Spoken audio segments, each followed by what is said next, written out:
Hola y bienvenidos a un nuevo episodio de Sin Ser Todólogos.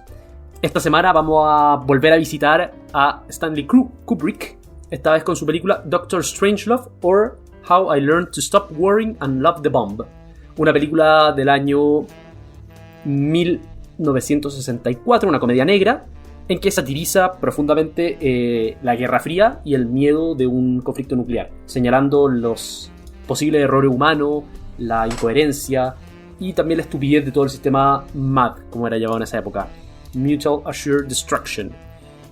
La película fue ampliamente aclamada, no ganó premio Oscar, aunque fue nominada, pero fue de las primeras 25 películas que fueron salvadas por la Biblioteca del Congreso de Estados Unidos. Buen dato, no como sabía eso. Necesarias para la preservación, sí. Fue bueno. El primer grupo de películas que el año 89 fue rescatada. 25 películas, hoy en día obviamente hay muchas más películas que están en dicha categoría. Pero fue de las primeras, o sea, fue bastante el 89. Bien apreciada. El 89 se creó esa, sí, ese pero eso es directorio. como por mandato de, por el 89 no estaba Reagan. Pregunta. Debe ser Reagan. No, pues Reagan estaba... ¿Cuándo se fue?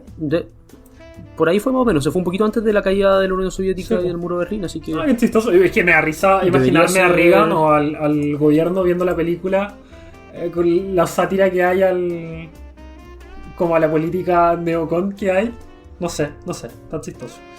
Es muy buena la película. Yo en el primer momento como que me costó un poco enganchar, pero en realidad ahora creo que parece que es de a mi posteriori. favorita. Sí, como que reposándola en retrospectiva lo disfruté demasiado. Una de las primeras cosas que me llamó la atención es que el título es incómodamente largo. Claramente es como esos productos. A mí me encanta. Sí, pero se nota que es como cuando la productora le pasa total control artístico al director, entonces como que le da lo mismo que sea marketeable o que quepa en el afiche, como que le voy a poner como quiera. ¿Sabes? A mí me gusta mucho ese mismo estilo que lo hicieron en Birdman. ¿Por qué? Birdman o... no me acuerdo cómo se llama la segunda parte, pero también era ese or y un título más largo. A ver, déjame, voy a buscarlo. Como me dijo la productora, la agencia de marketing que le pusiera versus cómo le quería poner originalmente. Básicamente eso. Espectacular.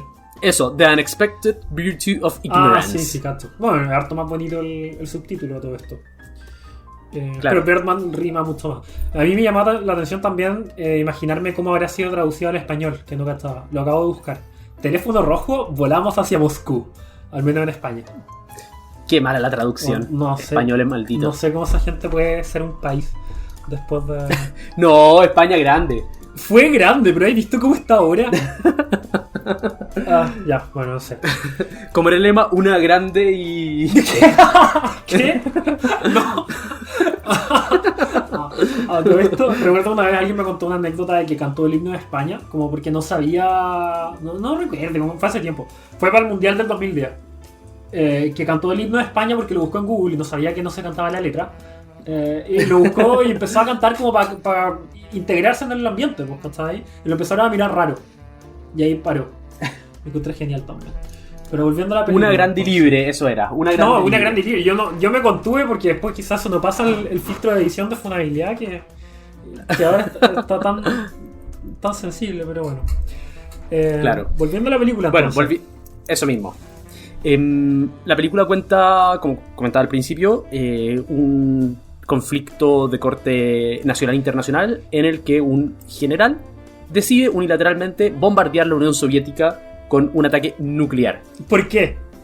Por favor, explica por qué. Debido a que básicamente el presidente de Estados Unidos, que era el que tenía el control absoluto del uso de armas nucleares, decidió firmar un proyecto de ley a pito de nada, sin leerlo bien, en el que permitía el uso de armas nucleares en el caso de la ruptura de la cadena de mando. A todo esto, eso debe existir ahora, a mí se me ocurre.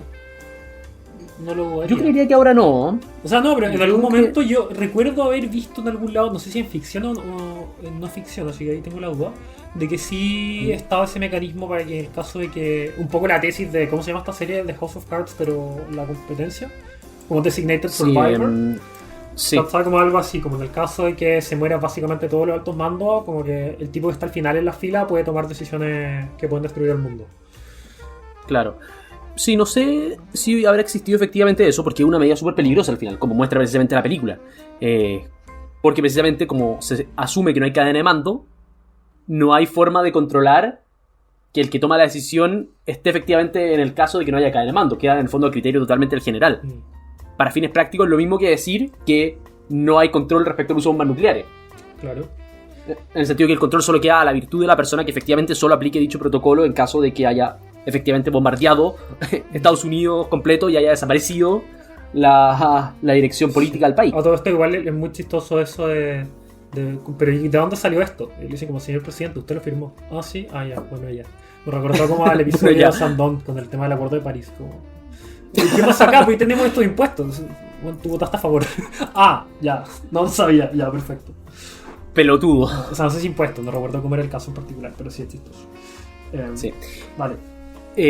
La cosa es que la película sigue entonces esta crisis de los misiles básicamente, solo que en este caso los misiles no están próximos a ser disparados, sino que ya partieron los aviones con las bombas nucleares pertinentes, y relata todos los intentos políticos y militares del gobierno de Estados Unidos y el gobierno de Rusia, el que ha retratado en una luz bastante negativa, con el premier básicamente borracho en la casa de su amante y siendo absolutamente incapaz de funcionar, de evitar la catástrofe. ¿Por qué?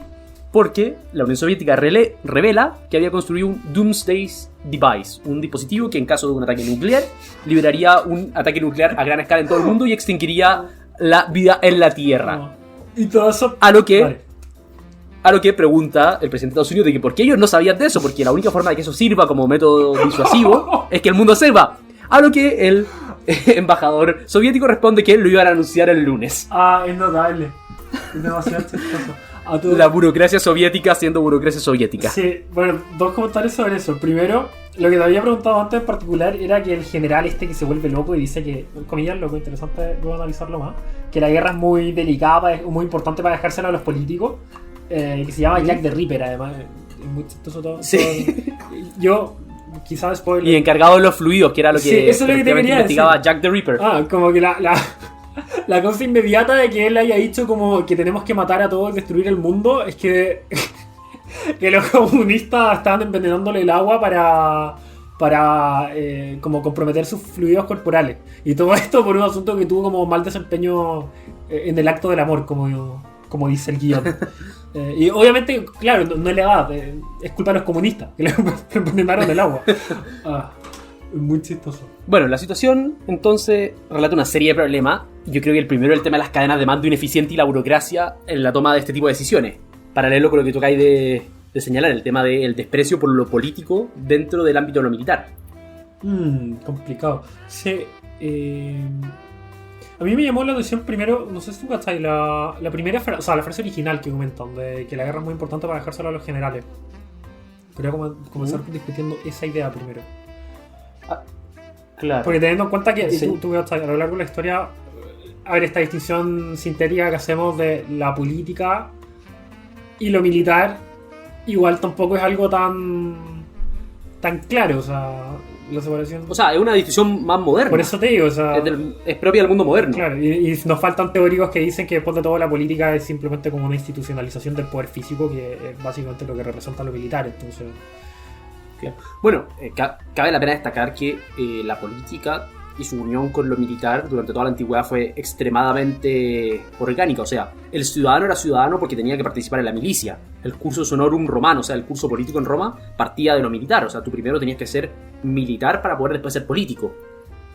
El mando político estaba internamente relacionado con lo militar. El cónsul, la más alta autoridad de la República Romana, era un mando militar. El propio concepto imperium, que evolucionó a imperio y emperador, es un concepto de poder general de mando militar. Entonces, claro, lo político y lo militar están íntimamente ligados.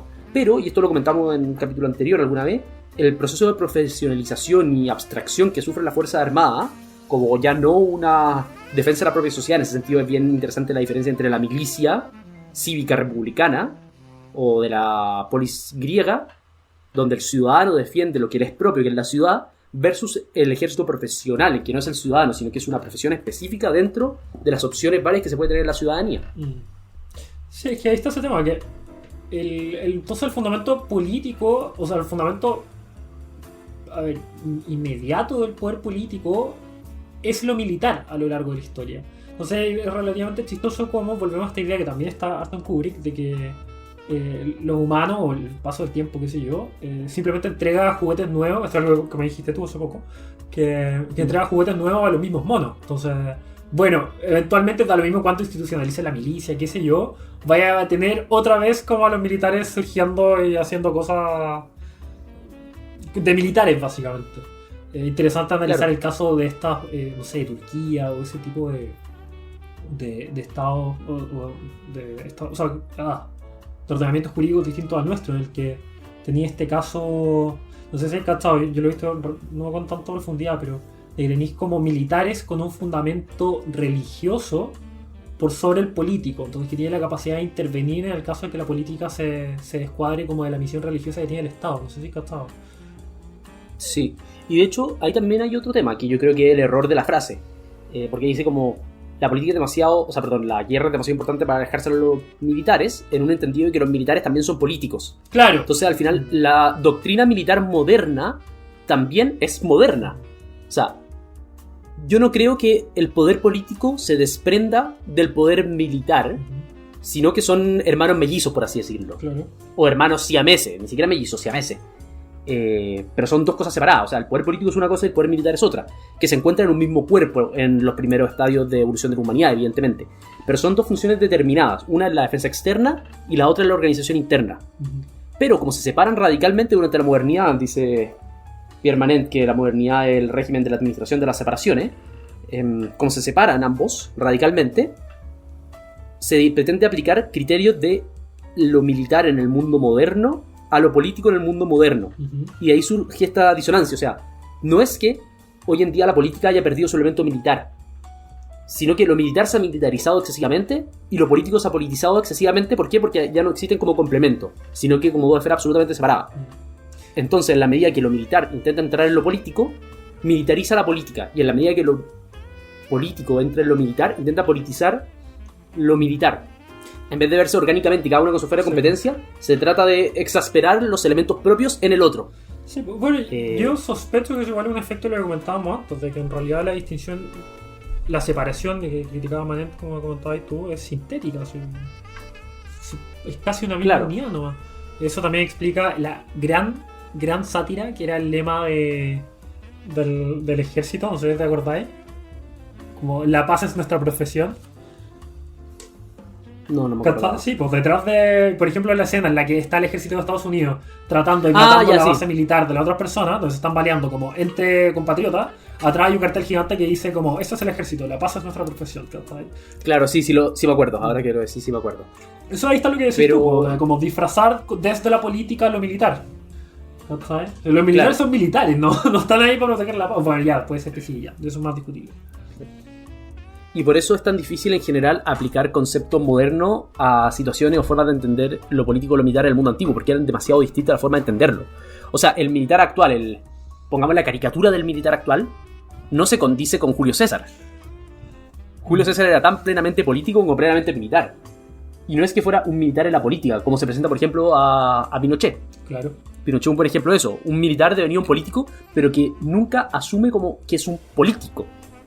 De hecho, en general la gente que defiende ampliamente a Pinochet, en general tiende a no relacionarlo con un político, sino que lo político es una cosa decadente. Claro. Y que lo que hay que hacer son los valores militares. La seriedad, el seguimiento del orden por el orden, el cumplimiento de la ley absolutamente. Las tesis de guerra interna. Un montón de cosas que son valores de eminentemente corte marcial, versus los que son los valores de corte político. Entonces es interesante porque la separación hace que se distorsione y que los militares digan, que antiguamente la política era más militar. Sí, pero es que también lo militar era más político cuando estaban unidos. Claro. No era como lo entendemos hoy en día.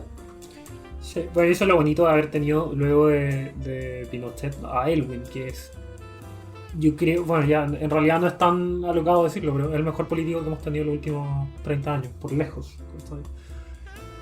O él o Ricardo Lagos. Ya, pero Ricardo Lagos es un poco más una fusión, un poco más, por ponerlo de alguna forma, de lo que estábamos diciendo recién, ¿cachai? Como de lo militar y lo político en uno, ¿cachai? Como el órgano entero de Ricardo Lagos, lo más parecido a un rey que tenemos, o que hemos tenido. Sí, también es verdad. ¿Cachai? Ricardo Lagos respira orden y soberanía, ¿cachai? Pero también esa conexión metafísica que debe tener el monarca. Es verdad. Y de hecho la persona del monarca, y eso es la característica principal del ordenamiento premoderno, pero no antiguo, sino el ordenamiento de la cristiandad, de la cristianitas, el ordenamiento medieval, estaba justo en esa unidad. que el cuerpo del rey físicamente representaba al Estado.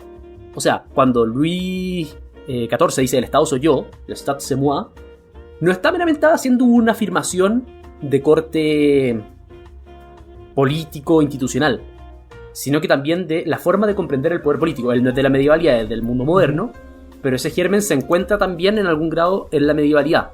El hecho de que el Estado completo, la sociedad política completa, está encarnada físicamente, orgánicamente en un cuerpo, que es el cuerpo del rey. Por eso el cuerpo del rey es sacrosanto.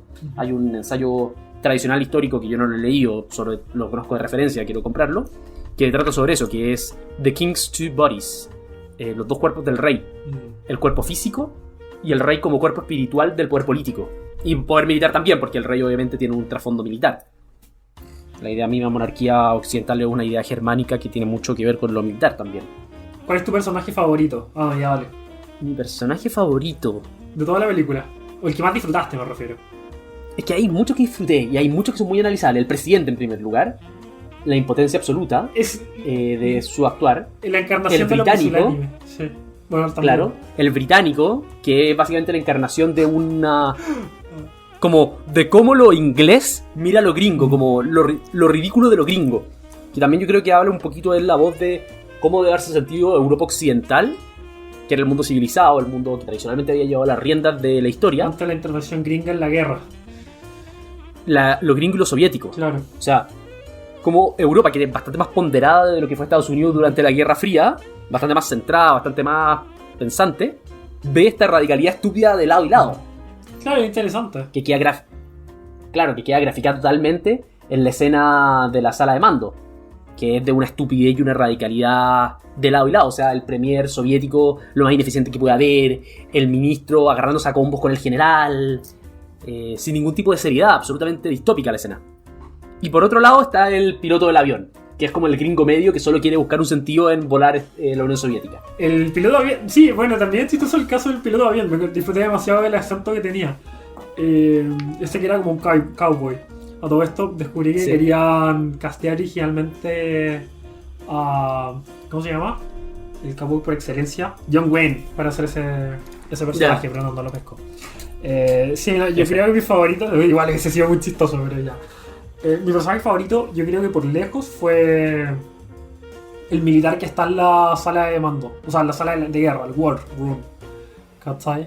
Ya. Lo encontré genial. Encontré que cada cosa que hacía era una sátira. Encontré que mi parte favorita, por ejemplo, fue cuando, después de toda esta pelea estúpida, como ya, pero si los soviéticos tienen bombas nucleares, necesitamos tener más bombas nucleares. Y el nazi, el Strangelove, dice como, bueno... Es que yo estaba dejando ese personaje fuera para comentar la parte. Sí, no, eso da parto. El que nombra la película, mal que mal. A pesar de que aparece poco, ya, bueno, lo comentamos después. Dice como, bueno, entonces necesitamos construir el resto de la vida y la supervivencia de la especie en las minas. Y el militar al tiro dice como, ah, ya, pero entonces si vamos a sobrevivir por las minas necesitamos tener más minas que los soviéticos.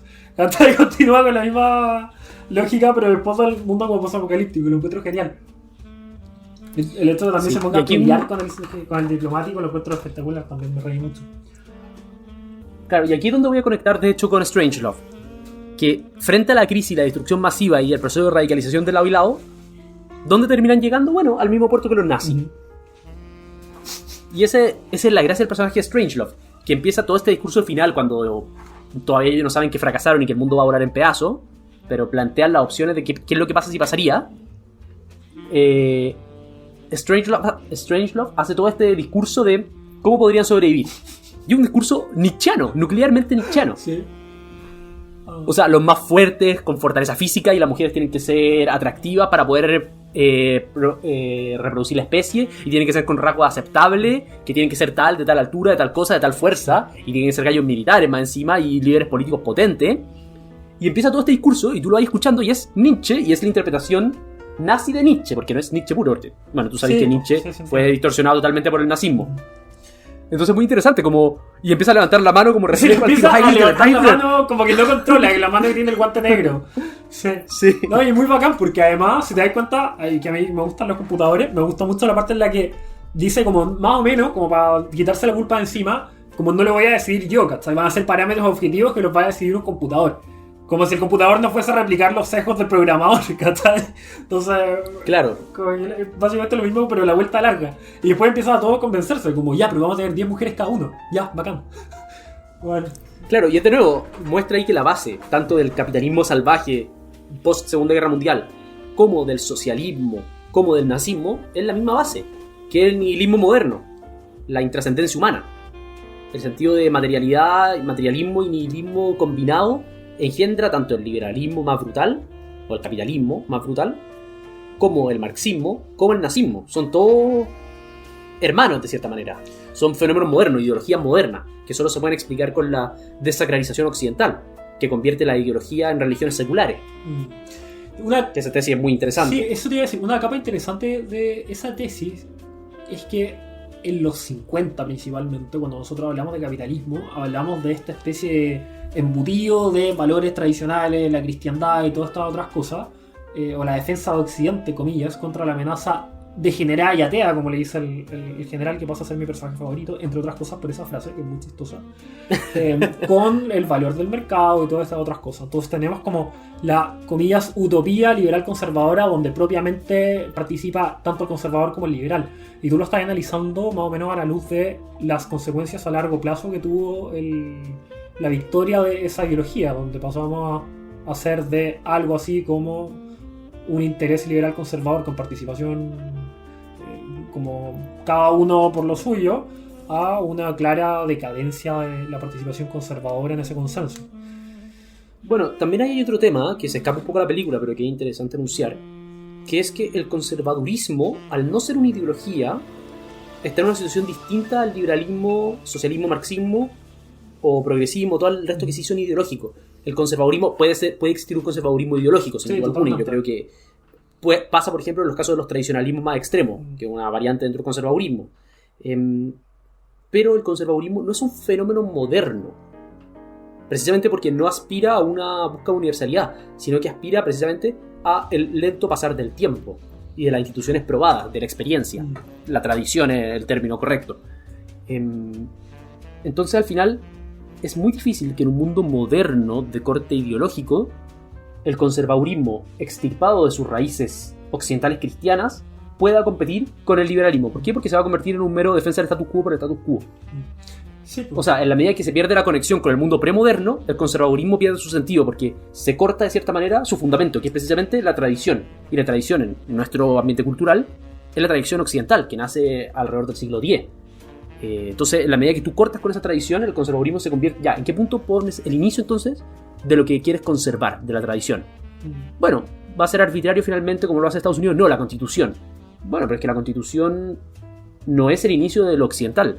Julio Retamal, que estoy justo leyendo el libro, señala que Estados Unidos ni siquiera es realmente occidental en su espíritu. O sea, y a mí me llama mucho la atención ese conservadurismo constitucional gringo, que se basa en una revolución de la libertad de evangélicos, que la mitad de ellos ni siquiera creían en la divinidad de Cristo, tengo entendido, que rompen con la monarquía, como que elevan valores como la libertad de asociación y la libertad de empresa, y obviamente hay otras cosas que sí tienen gran valor, pero que se insertan en una matriz, no sé, liberal clásica, libertaria, libertaria, como queráis ponerle, más que en una tradición conservadora, como que verlo como la cúspide del conservadurismo, no sé, ¿sabes? Claro, la crítica de Julio Retamal pasa por ahí, que dice que la razón por la que Estados Unidos es considerado espiritualmente parte de Occidente, yo no estoy tan de acuerdo con la crítica, pero entiendo de dónde viene la crítica, es razones geopolíticas. Como Estados Unidos adquiere relevancia geopolítica en la historia de Occidente, es considerado dentro de Occidente, pero que espiritualmente es más occidental América Latina, por la misión evangelizadora que trae la monarquía hispana, que Estados Unidos, porque Estados Unidos en sí no tiene un núcleo de conexión con la idea occidental, con la idea... Cabe destacar, Retamal considera que el rasgo distintivo de Occidente, lo propio de Occidente... No, la hispanidad es la... Pregunto. En realidad son tres elementos, pero esos tres elementos se unen en un concepto central. Los tres elementos son lo germánico, lo católico, lo cristiano, no católico, y lo grecolatino. Claro. Cada uno, las formas políticas germánicas, la espiritualidad cristiana y los regímenes jurídicos y lógicos grecolatinos. Esos son los tres elementos. Lo político lo relaciona más con lo germánico. Sí, eso me llamó la atención. Yo el que no esperaba era lo germánico. Para nada. Sí, no, pero tiene, No, sí se tiene entiende, sentido, sí, porque la medievalidad, todo el concepto político viene más de raíz germánica que de raíz Sí, latina. totalmente. De hecho, la civilidad latina vuelve a tener una impronta importante recién en la modernidad, que para Julio Retamal obviamente un proceso de descomposición de Occidente. Sí, es que... Pero el criterio central con el que unifica Occidente es la búsqueda de la verdad, la unidad de fe y razón. La fe y razón como elementos complementarios que apuntan a una verdad única. Es el elemento esencial de Occidente. Entonces, claro, si lo miráis desde esa lógica, América Latina es occidental en la medida de que se alimenta de esa fuente de unidad de fe y verdad, mientras que Estados Unidos no, porque es un fenómeno que nace y que encuentra su fundamento precisamente en la relatividad de la verdad y de la fe. Claro, sí, pues en un régimen de libertades, ahí está ese tema. Claro. Que suena súper bonito, pero hay más discusión. Una vez lo comentamos a propósito de... Bueno, ya, no, un tema en realidad más polémico, que daba para otra discusión aparte en realidad. No sé si queréis volver a la película. Sí, quiero volver de hecho para tomar el segundo tema que es importante, que es el tema de la bomba nuclear. Ya, bacán. Partamos por la pregunta esencial. ¿Es legítimo en alguna circunstancia el uso de una bomba atómica que no sea una invasión extraterrestre, obviamente? Encuentro genial que hayáis descartado la invasión extraterrestre al tiro. Porque... No, porque si viene una mothership estoy de acuerdo que le puedes tirar una bomba nuclear. Sí, aparte, como que... A ver, los teólogos se van a demorar como al menos un milenio en captar si es que se puede o no se puede. Como si que tiene algún tipo de dignidad a otra especie inteligente, así que hay tiempo para tirar bombas Es que, nucleares. bueno, en ese sentido, para la Iglesia Católica es más o menos dogma de que no hay otra especie inteligente. No, por eso te digo, como que tenéis tiempo para que hasta que alguien te llegue a recriminar el tema. Pero respecto a las guerras humanas, que es el único tipo de guerra que podemos conocer y que espero, yo creería que es el único tipo de guerra que puede existir. Porque no sé, no creo que exista otra especie inteligente. Robots. ¿Qué estás no sé. esperando? ¿Guerra contra los robots? No sé. Bueno, ya, bro. Ríete de los robots, después voy a llegar yo y los robots a tu casa. ¿Es legítimo en alguna circunstancia el uso de bomba atómica? ¿Sabes qué? A ver, históricamente una respuesta que me queda grande. Siempre he pensado lo mismo. Obviamente, puto, estar a favor de como ese tipo de atrocidades está mal. Pero siento que daba un cálculo casuístico igual harto más complicado. Yo creo que una de las cosas, o sea, uno de los temas más complicados que hay. Por lejos. Yo creo que es más fácil abordar el caso japonés en particular que en abstracto de la bomba nuclear. Pero obviamente, si es que me preguntabas, puta, obvio que no, o sea, no me gusta. Pero al mismo tiempo tampoco No. siento que lo suficientemente preparado para como dar una respuesta definitiva, ¿sabes? No, yo sí doy respuesta definitiva no. Por una cosa que no creo, no se me ocurre en qué circunstancia puede haber una proporcionalidad en un ataque indiscriminado contra población no combatiente. Ah, claro. En el fondo, incluso en el bombardeo más terrible, existe la cuota de azar, de suerte, de divina providencia, si se quiere, respecto a la población civil. O sea, la población civil, incluso cuando tú bombardeas una ciudad, que puede tener el mismo efecto de una bomba nuclear y que tampoco creo que cumpla la norma ética de la guerra justa, en cualquier caso. Esto está el típico caso del bombardeo de Dresden, que literal está peleando contra Claro. los nazis y aún así se recrimina. ¿Sí? Claro. El tema es que el uso de la bomba nuclear es absolutamente absoluto, valga la redundancia. Es una destrucción de una intensidad que no se me ocurre una proporcionalidad posible para la destrucción que genera. Hiroshima y Nagasaki son los ejemplos más claros de eso. O sea, da lo mismo si es que salvaste vidas con hacer eso. Lo que hiciste fue volar 2 ciudades con población civil, niños, viejos, mujeres, sin ningún tipo de discriminación. Claro. Cuando el criterio de la guerra justa es precisamente que no se ataca población civil, se atacan población militar o infraestructura militar. Entonces, claro, tú me puedes decir, no, pero es que había unas fábricas de armas ahí. Sí, pero entonces bombardea las fábricas de armas. No volí y dejé un cráter en la ciudad. Sí, es complicado. Entonces tú estás definitivamente en contra del bombardeo de Japón.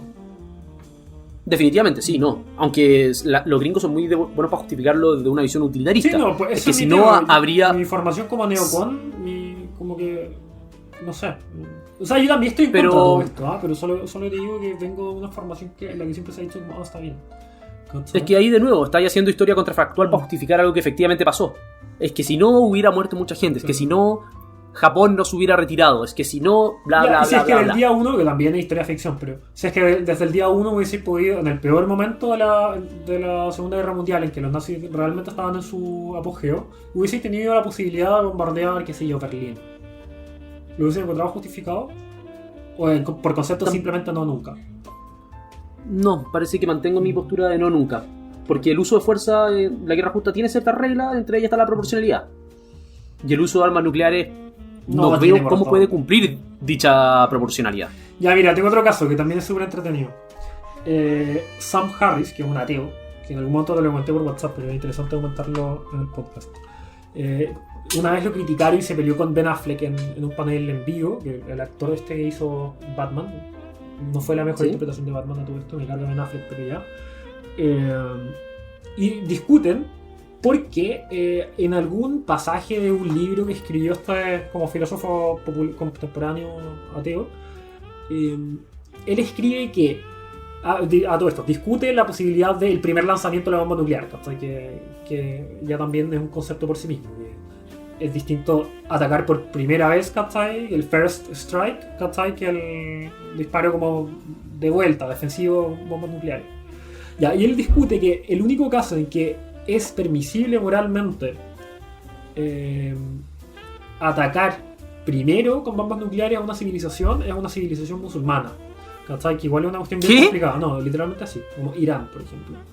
Porque como es válido atacar con bombas nucleares a los países árabes. Sí, literalmente, esa es la tesis. Todo esto piensa que es un filósofo moral, es contexto, que igual es necesario. Sam Harris es un filósofo moral contemporáneo, ateo, que su principal tesis es que desde la ciencia tú puedes encontrar, ¿cómo se llama? No de ontología, preposiciones. ¿Proposiciones? Pero ya, pero que la ciencia puede prescribir la moral, esa es la gran tesis, ¿sabes? Ya. Entonces él dice que desde la ciencia los musulmanes no actúan racionalmente, ¿cachai? Y no adhieren a la lógica porque están cegados por la religión. Entonces, como son fanáticos ideológicos y no se preocupan de, qué sé yo, el instinto de autopreservación, por ejemplo, y cualquier otro como presupuesto lógico, ellos no son, o ellos de otra forma, ellos son inmunes a esta idea de la destrucción mutua asegurada, ¿cachai? ¿Por qué? Porque si es que Alá les dice que, qué sé yo, que se maten ellos mismos para poder matar a los americanos y eso está bien, ellos lo van a hacer, ¿cachai? Entonces, como son inmunes a la lógica y al instinto de autopreservación, la respuesta racional es eliminarlos del mapa con un ataque primero nuclear, ¿cachai?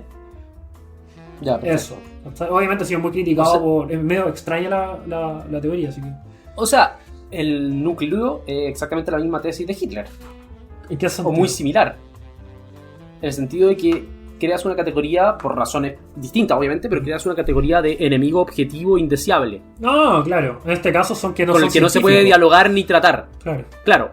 El caso de Hitler era por un factor racial, los judíos, que se fundamentaba obviamente en el control judío masónico de la banca, básicamente, y de la economía. Mientras que en el otro, el criterio para determinar un enemigo objetivo indeseable que debe ser destruido a toda costa es el criterio de no comparten la ciencia. Mi religión de la ciencia, mi religión de lo científico. Pero el núcleo es el núcleo de todo movimiento totalitario, según Hannah Arendt. Sí. Que es el enemigo objetivo. Es el núcleo de cualquier movimiento totalitario. Hitler también, Stalin también lo hizo. Sí, pregunta. Solo que Stalin, el criterio era un criterio político. ¿Qué? Todo aquel que no es comunista es enemigo objetivo, indeseable, que debe ser destruido. Es que ahí, esto es una pregunta, ¿calza esta idea de que no se negocia con terroristas, que yo siempre he encontrado muy, muy complicada? ¿Qué opinas tú de esa frase? Es que no creo que sea lo mismo. ¿Por qué? Porque una cosa es el trato general a toda una cultura, a todo un grupo de la población, y otra distinta es a un grupo preciso de personas que están haciendo una actividad que es ilegal y contraria al Estado de Derecho, que es el terrorismo. Ya. Claro, entonces el problema sería este típico problema que tenemos en Chile, en que se identifica a un grupo con la actividad terrorista y no a personas que puedan pertenecer o no de ese grupo a la actividad terrorista, ¿sabes? Claro, en algún grado la tesis, o sea, no sé si tesis es la palabra, pero el precepto de que no se negocie con terroristas es un efecto de la teoría de los actos propios en último caso. Ah, interesante. En el minuto que...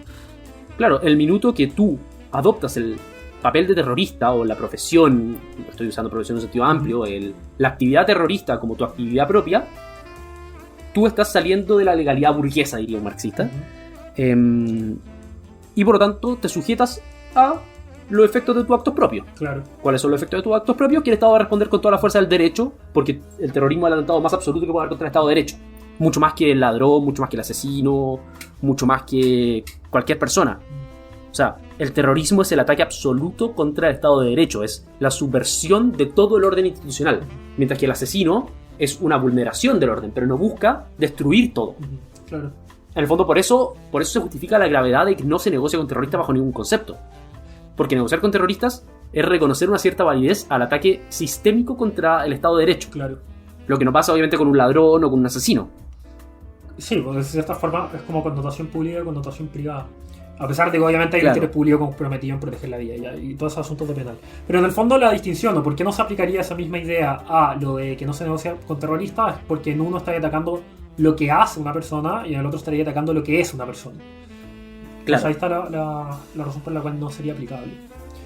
Aparte de que él está basando la moral en un concepto utilitario que yo no comparto. No, voy a decir, además, piensa que desde los posmodernos es muy fácil criticarlo, como que, bueno, literalmente para los posmodernos sería fascismo. Bueno, para los posmodernos quizás cualquier cosa sería fascismo, pero acá se entiende, porque en el fondo tú estás aplicando este régimen imperialista, logocentrista, europeo, lo estás aplicando al resto del mundo, y cuando te das cuenta que hay lugares en el mundo en el que no se aplica esta primacía del logos, en el sentido que él lo entiende, ¿cachai? Como este cientificismo dogmático.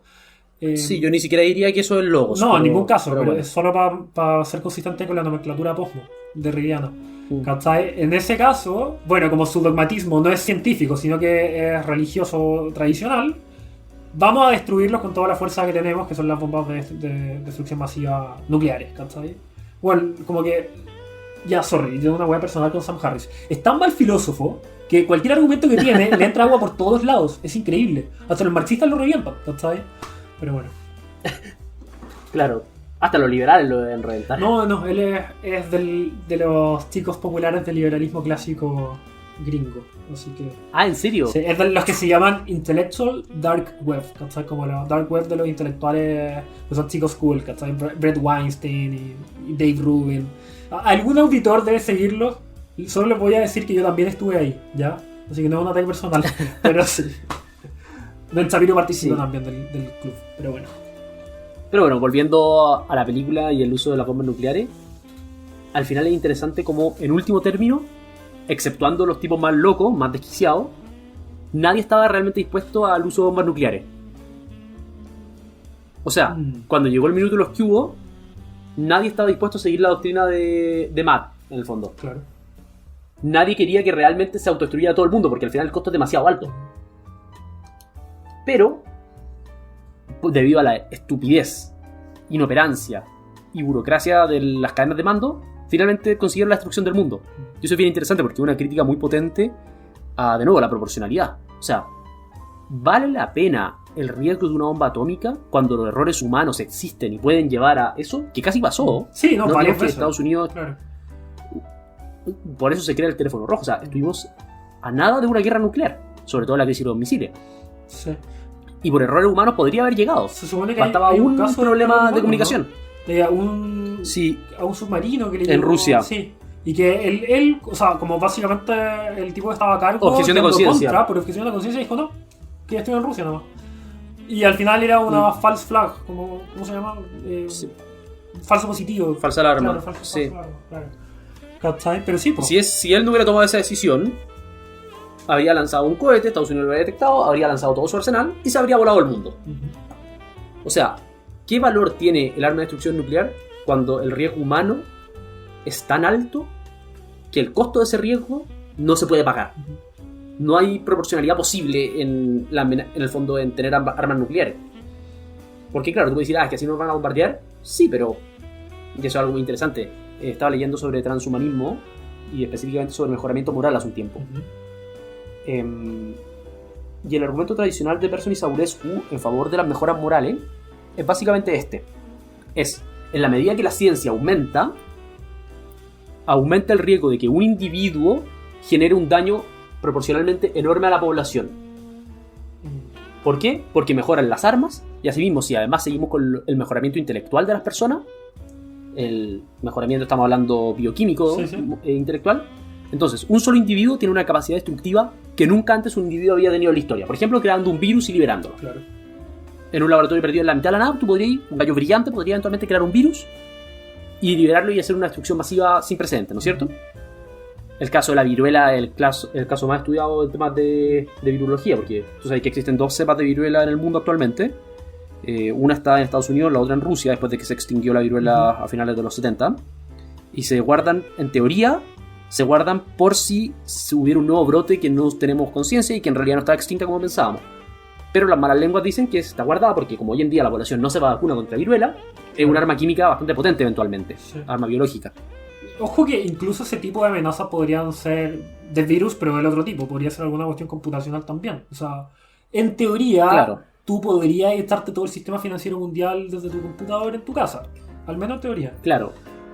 Bueno, entonces el argumento de Persuasión Saulescu, tomando ese dato, ¿qué es lo que dice? Bueno, entonces hay que parar con los mejoramientos intelectuales, no los científicos, pero sí con los intelectuales, mientras no se desarrolle el mejoramiento moral. Esto es, dar mejores razones a los sujetos para tomar decisiones morales. Claro, aquí hay toda una discusión enorme de en qué grado eso elimina la libertad, y al minuto de eliminar la libertad no es un mejoramiento moral porque no estás dando mejores razones, sino que estás forzando a alguien a actuar de cierta manera, y por lo tanto difícilmente puedes llamar eso un mejoramiento moral, en realidad un atrofiamiento moral. Pero lo interesante, y eso a lo que iba, es que una de las críticas que se hace a este argumento de Persuasión Saulescu es que el riesgo no solo viene de la maldad, de la inmoralidad, sino que también puede venir, y aquí una frase muy bonita como lo dice, The Village Idiot, el idiota de la villa. Bueno, hoy en día vivimos en una villa mundial. Entonces también existen idiotas de la villa mundiales. Y de repente la idiotez puede ser más peligrosa que la maldad. Claro. Y eso es lo que pasa en esta película, efectivamente. La idiotez fue superior a la maldad. O sea, más que el weón que era loco, que es el responsable 1, también la idiotez con la que fue diseñado todo el sistema generó lo que generó. Eso es lo que te quería decir, que toda la sátira de Kubrick se erige sobre la paradoja de que para que no se destruya todo el mundo, todos vamos a tratar de armar el mejor sistema para destruir el mundo, esperando no cagarla. Claro. Pero existe la idiotez. Sí, pues obvio. Incluso creo que además de los casos que estábamos comentando, hay un episodio en el que se cayó, esto después de la Guerra Fría, una cabeza de guerra nuclear como en el campo en Estados Unidos. Porque se cayó, mecánicamente las cosas fallan. Las digitales no tanto, pero las mecánicas sí. Se cayó un avión. Cayó como en algún lugar. Y por suerte nomás no explotó, ¿cachai?